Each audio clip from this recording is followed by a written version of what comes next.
Ah, The Lord of the Rings, quite possibly the single greatest trilogy of films of all time, and it'll take something very special to knock it off that pedestal. When combined, The Fellowship of the Ring, The Two Towers, and The Return of the King achieved something unprecedented for fantasy films, winning a combined 17 Academy Awards across the trilogy, including Return picking up the Best Picture. The Lord of the Rings will live forever as one of the greatest franchises in cinema history. However, despite knowing a lot of LOTR fans, I was surprised at how very little people were aware of the first Lord of the Rings film. Because the films were of course originally books written by J.R.R. Tolkein, and 2001's Fellowship wasn't the first time we saw his Lord of the Rings books brought to life.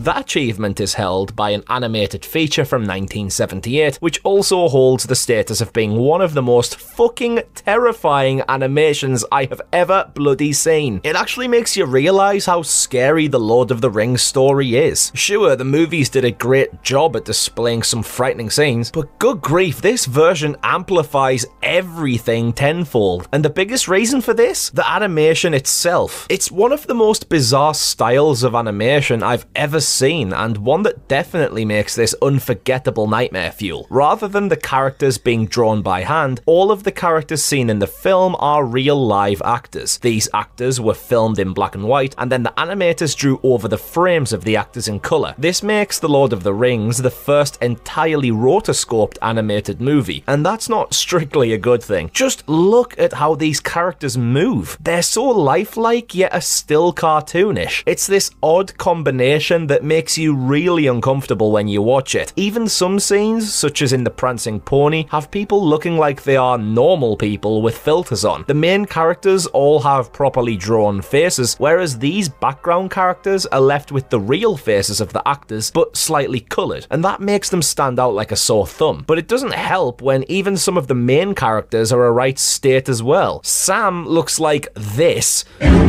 Less said the better. Gollum looks like he begs for change outside of cash converters. Aragorn, for some reason, looks like the chief from One Flew Over the Cuckoo's Nest. All the characters are recognisable if you know their film counterparts, but there's something just off about every one of them. The story here ticks a lot of the key boxes off and pretty much covers all of Fellowship and most of Two Towers in a much more concise telling. Sadly, there was never a sequel which was going to complete the story, so we have to make do with what we've got. But what we've got is totally barbaric. Just look at the villains here. The Black Riders, the Orcs, the Uruk-hai, everything is a black silhouette with glowing red eyes. Everything's far more hostile looking than in the live action films, even down to the Balrog, who looks like a DLC boss from Bloodborne. Every enemy here is shrouded in darkness and is way more sinister than you want them to be, at least for a kids film like this. The world is ruthlessly hostile too. So many parts of it are dark and dingy or lit in a certain way that makes them exude evilness from within them. Isengard in particular was memorable for how hell-like it was. Even the battle at Helm's Deep looks like it takes place in hell. All those burnt orange shades while the men and orcs do battle. It's like a war in the underworld. Even the very beginning of the film is this red and black projection of how all the rings were made and distributed, the history of the One Ring, the backstory of Gollum and Isildur. You know pretty much all of these things if you've seen the start of Fellowship. But the way it's done here is just so nightmarish. Look at Gollum's silhouette with its massive sharp talons bounding towards the screen. That's a way to kick things off on a high note, isn't it? It's also notable that this film is definitely bloodier than the live action ones too. Just look at Boromir's death. He still takes a bombardment of arrows to the chest, but here the blood pisses out of him and stains his clothes in a huge pool as he struggles to hold on. Even the final battle has blood spurting out of orcs and men alike. Despite being shaded by artists, this film retains the ability of being more graphic and shocking than what we received in the 2000s.